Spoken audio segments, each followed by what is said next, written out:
मान लीजिए आपने एक स्मार्टफोन खरीदा और 1 माह बाद ही कोई नया लेटेस्ट मॉडल लॉन्च हो गया और अब आप चाहते हैं कि आप अपना मोबाइल चेंज कर दें, क्योंकि जो लेटेस्ट फीचर्स आपको चाहिए वो आपके स्मार्टफोन में नहीं है। नए वाले मॉडल में सारे लेटेस्ट फीचर्स मिल जाएंगे। अगर आप अपने मोबाइल को एक्सचेंज में भी देते हैं या बेचकर दूसरा खरीदना चाहते हैं तो कंपनी या मोबाइल दुकान वाला उतनी कीमत नहीं देगा जितनी कीमत में आपने उसे खरीदा था। ये जो कमी है, ये कमी क्या है? हराश। इसे ही डेप्रिसिएशन हम कहते हैं। हेलो एवरीवन, वेलकम टू वाणिज्य गुरु। आज का हमारे वीडियो का टॉपिक है डिप्रिसिएशन, मूल्यह्रास। एक व्यापारी अपने व्यापार में जो पैसे लगाता है उस पैसे का यूज वो दो प्रकार से करता है। पहला उसका यूज होता है कि वो व्यापार के लिए कुछ वस्तुएं क्रय करता है जिससे वो अपने व्यापार का संचालन करेगा, उसको ऑपरेट करेगा। दूसरा यूज होता है कि उस पैसे से वो अपने व्यापार के लिए कुछ एसेट खरीदता है, फिक्स्ड एसेट कुछ उसके द्वारा खरीदे जाते हैं और उन संपत्तियों पर जो खर्च होता है उनको क्रय करते समय वो खर्च उस संपत्ति की लागत कहलाती है, कॉस्ट कहलाती है। आने वाले फ्यूचर में अगर व्यापारी को उन संपत्तियों को बेचना पड़े तो उस कंडीशन में व्यापारी जितना पैसा उन संपत्तियों को खरीदने में लगाया होता है उतना अमाउंट उसको रिटर्न में प्राप्त नहीं होता। उस एसेट के सेल से उसे वो अमाउंट वापस नहीं मिलता है, उसके अमाउंट में कमी हो जाती है। और ये जो कमी है, इसी कमी को डिप्रिसिएशन या ह्रास के नाम से हम जानते हैं।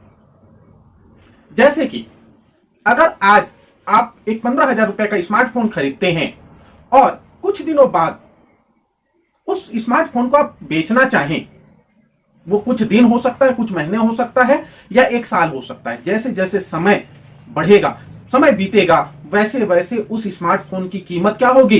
कम होती जाएगी। उसकी मार्केट प्राइस भले ही जो हो, पर आप जब उसको बेचने जाएंगे तब आपको उसके मार्केट प्राइस से या उसके कॉस्ट प्राइस से अमाउंट जो मिलेगा वो बहुत कम मिलेगा। ये जो कमी आती है, यही कमी डिप्रिसिएशन कहलाती है। अगर हम इसकी परिभाषा की बात करें तो उसकी परिभाषा हम इस तरह से दे सकते हैं, किसी भी स्थायी संपत्ति के मूल्य में आने वाली स्नेह कमी, मतलब धीरे धीरे जो कमी आती है उसको अवक्षयण या मूल्यह्रास के नाम से जाना जाता है। देखिए, यहां पर कुछ पॉइंट हम नोट कर सकते हैं जो ह्रास की विशेषताएं कहलाएंगी। जैसे पहली विशेषता इसकी क्या हो गई? पहली विशेषता इसकी हो गई कि ये हमेशा किस पर लगता है? स्थायी संपत्तियों पर लगता है। डिप्रिसिएशन हमेशा फिक्स्ड एसेट पर लगाया जाता है। Fixed asset means building, furniture, motor गाड़ी, ये फिक्स्ड एसेट है। मशीन, इन पर डिप्रिसिएशन लगता है। पर याद रखिएगा एक बहुत ही इंपॉर्टेंट पॉइंट कि जो भूमि होता है, लैंड होता है, वो भी क्या है? एक फिक्स्ड एसेट है। भूमि व्यापार की स्थायी संपत्ति होती है, लेकिन भूमि पर ह्रास नहीं लगता। अब इससे क्या चीज हमको समझ में आता है? इससे ये चीज हमको समझ में आता है कि ह्रास उन संपत्तियों पर लगता है जिनका अपना एक फिक्स्ड लाइफ टाइम होता है, जीवन काल होता है। उन्हीं संपत्तियों पे ह्रास लगाया जाता है।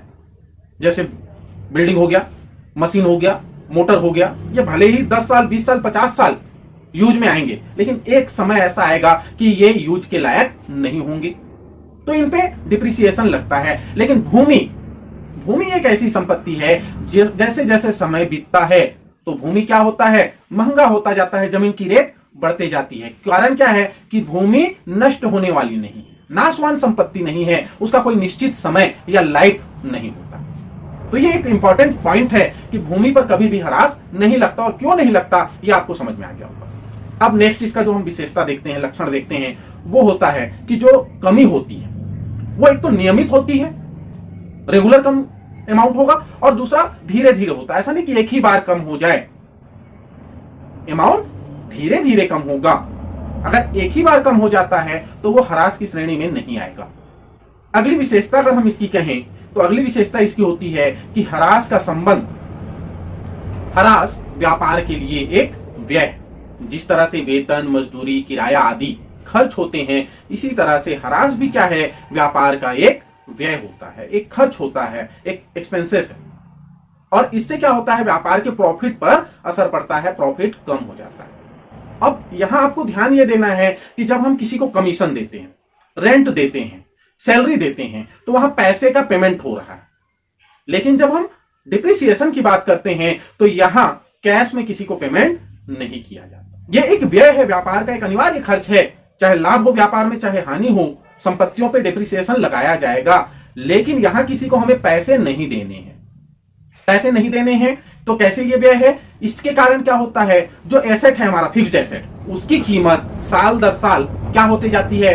कम होती जाती है। उदाहरण के लिए अगर आपने 10,000 रुपए में कोई मशीन खरीदी है, ठीक है, एक मशीन आपने 10,000 रुपए में खरीदी। अब 6 महीने बाद अगर आप इस मशीन को बेचने जाएंगे 6 मंथ बाद, तो 10,000 रुपए उस मशीन का आपको कहीं भी नहीं मिलेगा। कहीं ना कहीं उसकी कीमत क्या हो जाएगी? कम हो जाएगी। वो 9,000, 9,500, 8,000 कुछ भी हो सकती है, लेकिन बहुत कम चांसेस हैं कि आपको पूरा अमाउंट जो आपने खरीदते समय दिया था वो अमाउंट आपको वापस मिल जाए। नेक्स्ट इसकी जो विशेषताएं होती हैं उनमें है कि इसका संबंध हमेशा बुक वैल्यू से होता है, पुस्तकीय मूल्य से होता है। जो कीमत हमारी पुस्तकों में हमारे एसेट की है उस पर हम डेप्रिसिएशन लगाते हैं, ना कि आज उसका मार्केट में जो प्राइस है उस पर। मार्केट प्राइस पे डिप्रिसिएशन नहीं लगाया जाता, डिप्रिसिएशन लगाया जाता है बुक वैल्यू पे। लास्ट और सबसे इंपॉर्टेंट है कि जो कमी होती है वो फिक्स्ड कमी होती है। मतलब ऐसा नहीं है कि एक साल तो प्राइस कम हो गए और अगले साल प्राइस बढ़ गए। ये जमीन में हो सकता है, बाकी फिक्स्ड एसेट में ऐसा नहीं होता। आज अगर हम अपने बिल्डिंग को बेचना चाहें, अपने व्यापार को, तो उस व्यापारिक बिल्डिंग की कीमत आज जितनी मिलेगी, 6 माह बाद अगर हम बेचना चाहें तो 6 माह बाद उतनी कीमत हमें उसकी नहीं मिलेगी, क्योंकि जो ह्रास होता है वो धीरे धीरे क्या होता है? घटते जाता है। उसकी कीमत, संपत्ति की कीमत कम होते जाती है और ह्रास की कीमत बढ़ते जाती है। तो ये क्या है कि स्थायी कमी, एक बार कमी आएगी और वो निरंतर आगे बढ़ते जाएगी, उसमें फिर वृद्धि नहीं होगी। अगर उसमें वृद्धि होती है तो उसको हम उच्चावचन कहेंगे, कभी कम होगा कभी ज्यादा होगा, वो दूसरी बात है।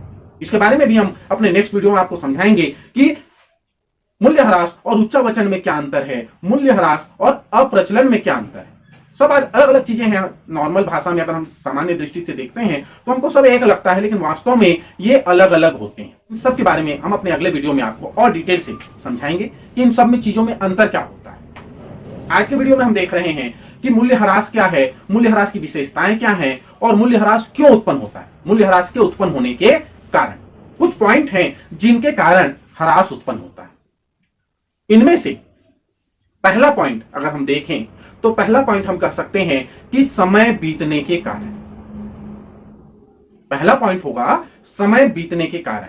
आप एक एग्जांपल लीजिए, आपने एक मोटर बाइक खरीदी और खरीद कर लाकर उसको घर में आपने रखा हुआ, बढ़िया से मस्त कपड़ा उपड़ा से ढककर, पर्दा लगाकर उस मोटर बाइक को आप रखे हुए हैं, और 2 महीने बाद आप उस मोटर बाइक को ले जाकर उसी एजेंसी में देना चाहें जहां से आपने उसे खरीदा था, और वो कितनी दूर चली है, उस बाइक एजेंसी से लेकर आपके घर तक लाने में और घर से वापस एजेंसी तक पहुंचाने में जो 2, 4, 5 किलोमीटर चले हैं वही उसकी दूरी है।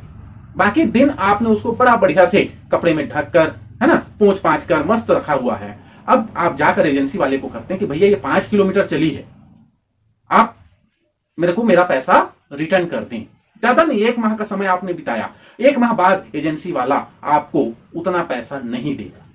1 माह का 5 दिन बाद ले जाएंगे तब भी उतनी राशि आपको वापस नहीं मिलेगी, क्योंकि जैसे जैसे समय बीतते जाएगा वैसे वैसे उसकी कीमत घटते जाएगी। 5 दिन बाद जो मिलेगा, 15 दिन बाद, 1 महीने बाद, 6 महीने बाद और साल भर के बाद सारी अमाउंट में अंतर आएगा। जितना लंबा समय आप अपने पास उसे रखेंगे, चाहे आप यूज करें या ना करें, वैसे वैसे उसकी कीमत घटती जाती है। नेक्स्ट अगर हम देखते हैं, नेक्स्ट हमारा है क्या कारण है कि संपत्ति का मूल्य कम होता है, तो नेक्स्ट हमारा कारण है लगातार यूज करने के कारण। कंटिन्यू जब हम उसका यूज करते हैं तो कोई भी चीज, ये पेन है, मार्कर है, अगर इस मार्कर को मैं डेली यूज करूं तो धीरे धीरे इसकी स्याही खत्म हो जाएगी।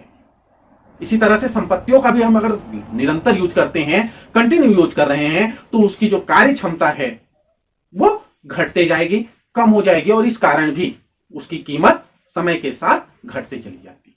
अगला कारण है अप्रचलन। नए नए आविष्कारों के कारण नित्य नए आविष्कार हो रहे हैं। हर दिन जब एक नया दिन निकलता है, सूरज निकलता है, तो वो सूरज अपने साथ एक नई आविष्कार लेकर आता है। और उस नई आविष्कार के कारण पुरानी वस्तुएं, पुराने प्रोडक्ट जो हैं वो आउट ऑफ डेटेड होते जाते हैं, मार्केट से बाहर होते जाते हैं, और इसके कारण भी उनकी जो कीमत होती है वो क्या होती है, कम होते चली जाती है, और एक दिन ऐसा आता है कि वो पूरी तरह से मार्केट से बाहर चला जाता है। ये कारण भी है कि इसके कारण वस्तु की कीमत कम होती है या डिप्रिसिएशन जन्म लेता है। अगर नेक्स्ट हम देखना चाहें तो नेक्स्ट हमारा, अगर हम डिप्रिसिएशन के उत्पन्न होने का कारण देखें तो वो होता है मूल पदार्थों की समाप्ति के कारण। अगर हमने एक माइंस, कोल माइंस लीज पर लिया हुआ है तो पहला दिन उस कोल माइंस की जो कीमत होगी वो अधिक होगी। हमने एक कोल माइंस लीज पर लिया हुआ है, अब अगर कोई हमारा मित्र जो है वो कहता है कि इस कोल माइंस को मेरे को दे दो, और वो उस कोल माइंस के लीज के लिए हमको मान लेते हैं कि 10 लाख रुपए देने का, है ना, एग्रीमेंट करने को तैयार है। हमने उसे मना कर दिया और 6 महीने बाद, 6 माह बाद हम कहते हैं कि भैया 10 लाख रुपए देने वाले थे, 10 लाख दे दो और कोल माइंस को ले लो लीज में। तो 10 महीने बाद, 6 माह बाद वो हमारा मित्र हमको 10 लाख रुपए में ये लीज में लेने को वो तैयार नहीं होगा। क्यों नहीं होगा? क्योंकि इस 6 माह में हमने इस कोल माइंस का आधा कोयला तो निकाल लिया। अब वो जमीन के टुकड़े को लीज में लेने को तैयार नहीं हुआ था, वो लीज में क्या लेने को तैयार हुआ था? उस जमीन के नीचे दबे हुए काले सोने को, कोयले को।